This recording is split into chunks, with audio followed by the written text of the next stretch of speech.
A couple days ago, there was a pretty big incident at Railway, which is a hosting company, which is also what I use all the time to host all my side projects. So this is kind of personal to me. I do use Railway all the time, and I do think it's a really good service.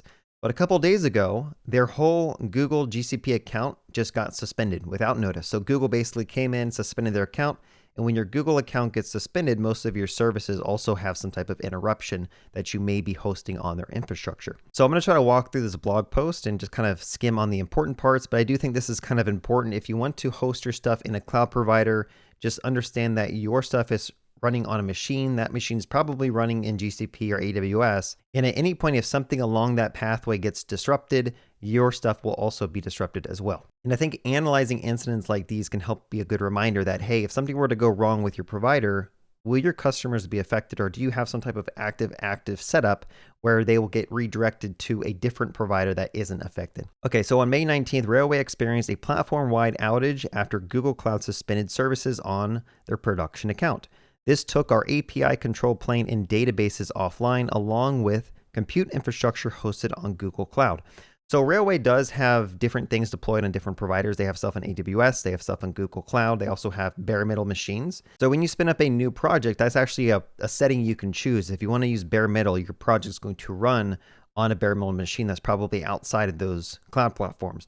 But in this particular issue, they had their control plane and an API on Google Cloud. So when that got suspended, those things kind of went offline. Users immediately experienced 503 errors on the dashboard and API, including no healthy upstreams and unconditional drop overload messages, and were unable to log in. All workloads hosted on Google Cloud Compute were taken offline. So the fact that users were immediately getting these errors probably means that this dashboard and their UI is probably hosted in some way on GCP as well.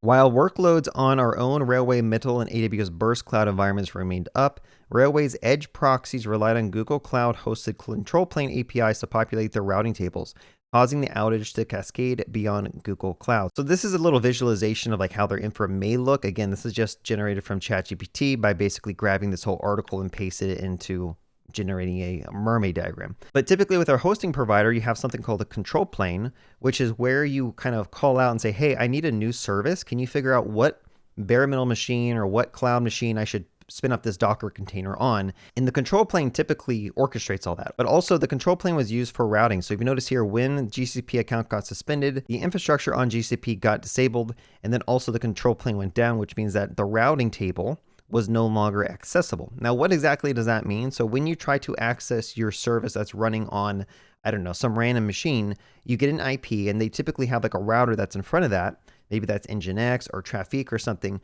to map your domain name to that IP. And so that's what you're seeing down here. This edge can no longer resolve workflows. So typically sitting in front of all these various projects, there is a router that all traffic from your domain will go to first. And that router has to go and look up the control plane to figure out, okay, what is the IP of this service? So it can then route that traffic to that service, right? But when the control plane went down, that means that these routers can no longer figure out where the services are, like where do they live? Now, typically these edge routers have a cache that can last for like an hour or two or 30 minutes, who knows, which is why they continue to work for some time. But when these caches start to expire, it had to phone back home to the control plane to figure out, okay, like where does agentsystem.dev live? And it can't find it because the control plane's down. So then you just start getting a bunch of issues.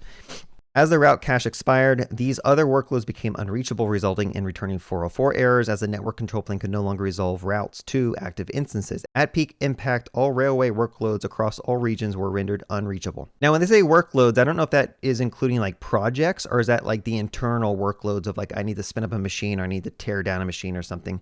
I would like some clarification on what they mean by a workload, instead of saying like all Railway projects were not reachable. As we recovered our Google Cloud environment, builds and deployments were blocked platform-wide while we restored the individual services. Once the entirety of our infrastructure was restored, a significant backlog of queued deploys was gradually drained to avoid overwhelming the platform. So typically internally, with these type of systems, you have a queuing system, right? So maybe you have RabbitMQ, ActiveMQ, or Kafka, something where you have a button when you say deploy this service, it probably enters a queue, so that you have a control plane or workers that can slowly pull off that queue to actually spin up your machine or do some type of work. And a queue is useful because you can throttle it. You don't want to just try to spin up 1,000 machines at the same time. That's going to overwhelm your system. So you have a queue and you slowly pull things off at a certain interval or a rate. and then you kind of spin up those services gradually so that stuff doesn't happen. But what they're saying here is they kind of like went through that queue and basically drained it out so that when they came back online, people's stuff wouldn't be like overloading their systems. But also in parallel, GitHub began rate limiting Railway's OAuth and webhook integrations, temporarily blocking logins and builds. So again, when you push code to your repo, Railway automatically is going to hook into your GitHub account and figure out that you just sent a commit, and then it kicks off a build to basically build up your Docker container and get that deployed out there. So that was also affected. I'm guessing when stuff started to come online, all of these worker queues and messages were starting to run, trying to spin up services, which would basically start taking down other things, right? And getting rate limited by GitHub itself. The volume of these calls increased as a result of our caches being cleared from Google Cloud outage. As a side effect, terms of service acceptance records were also reset, prompting users to reaccept on their next visit to the dashboard. I'm not really sure what the term of service acceptance records has to do with this. I would assume when you agree to a terms of service, that would be stored in their Postgres database. But I guess they have some type of cache that they're storing that in. This one I'm not too sure about. I'm just going to go ahead and skip it. But we take full responsibility of the architectural decisions that allow a single upstream provider action to cascade into a platform-wide outage, and details below of what happened, how we recovered, and the changes we were making to prevent this from happening again. All right, let's scroll down to the timeline. So at 2210, this is when the incident first happened. So they started seeing API health check failures. And then at 2211, they started getting dashboard errors with 503 errors for users. Okay, so they identified the root cause at 2219. And basically it's because Google Cloud Platform suspended their Railway production account, which blows my mind because Railway has been around for a very long time. They are a large company. They have multi-millions of dollars revenue of hosting people's applications, and they have Google just automatically suspend your account for absolutely no reason. I do believe in the article they specify that Google didn't even warn them that they're going to get suspended. They just went ahead and just suspended their account. So from this incident, I personally never use GCP. Everything we do at work is AWS. I think AWS is the leading industry standard for cloud providers, and I don't know why you use GCP unless you're trying to save some money. Maybe they give you some good discounts.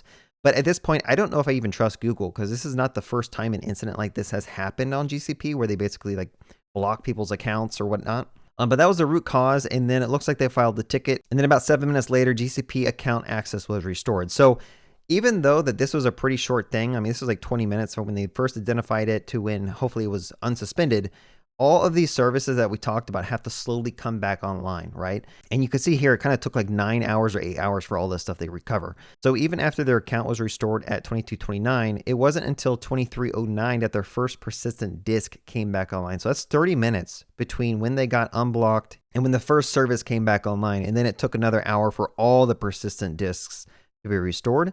Network was still down. So even as stuff was coming back online and traffic was getting resolved, you can see there's other issues that were happening. GitHub began rate limiting their OAuth and webhook integrations. Some users were still unable to log in, but their builds were blocked. And then finally at the very end, at the, about 8 hours later, 7 o'clock, 7:58, incident is resolved. So that's kind of my understanding of what happened in an overview of their infrastructure and how stuff kind of went down, how it recovered. Now they have a whole section about what happened, which honestly, it's like a reiteration of what was above. But then they also have a preventative measures. Go check out both of those. I do want to kind of hit on one last thing. So over here, they say, however, many have asked over multiple forums, how could Railway have a single dependency that would affect all customer workloads? Railway's network is a mesh ring built on top of high availability fiber interconnections between Middle, GCP, and AWS. However, in this ring, there was still a hard dependency on workload discoverability being tied to the network control plane API that was hosted on the machines running Google Cloud. This meant that despite the mesh continuing to operate for an hour, when the route cache expired, the mesh failed to repopulate routing tables. And I think the main takeaway from this is if you're trying to build out a hosting provider or even just host your own application, you need to be on the lookout for a single point of failure. If you have one service deployed to one cloud provider, you need to think, if you're trying to be like a site reliability engineer, if that service goes down, what in my entire system may be affected? Sometimes it's very little that gets affected. Sometimes it's literally everything that gets affected.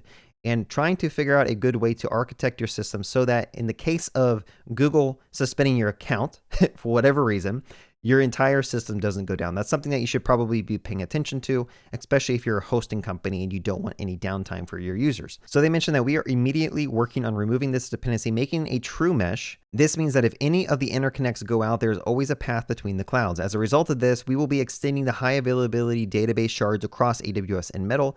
In the future, should all instances in a particular cloud disappear instantly, database quorum will keep everything running and immediately fail over any no longer running workloads. Finally, we are in planning to remove Google Cloud Services from our data plane's hot path and keeping them only for a secondary failover. Yeah, take that, Google. This is in parallel to implementing a new architecture for our data plane, enabling connectivity to hosts, and our control plane, which powers the dashboard you use to access and manage Railway. These architecture upgrades will ensure that our core services, especially user-facing components, are not dependent on any one vendor platform.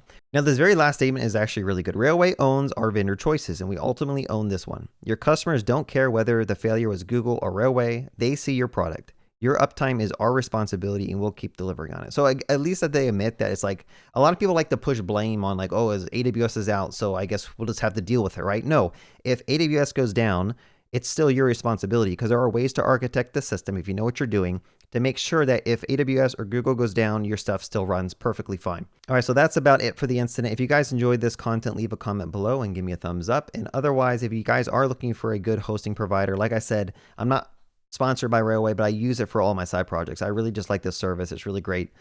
Go check them out. All right, have a good day. Happy coding.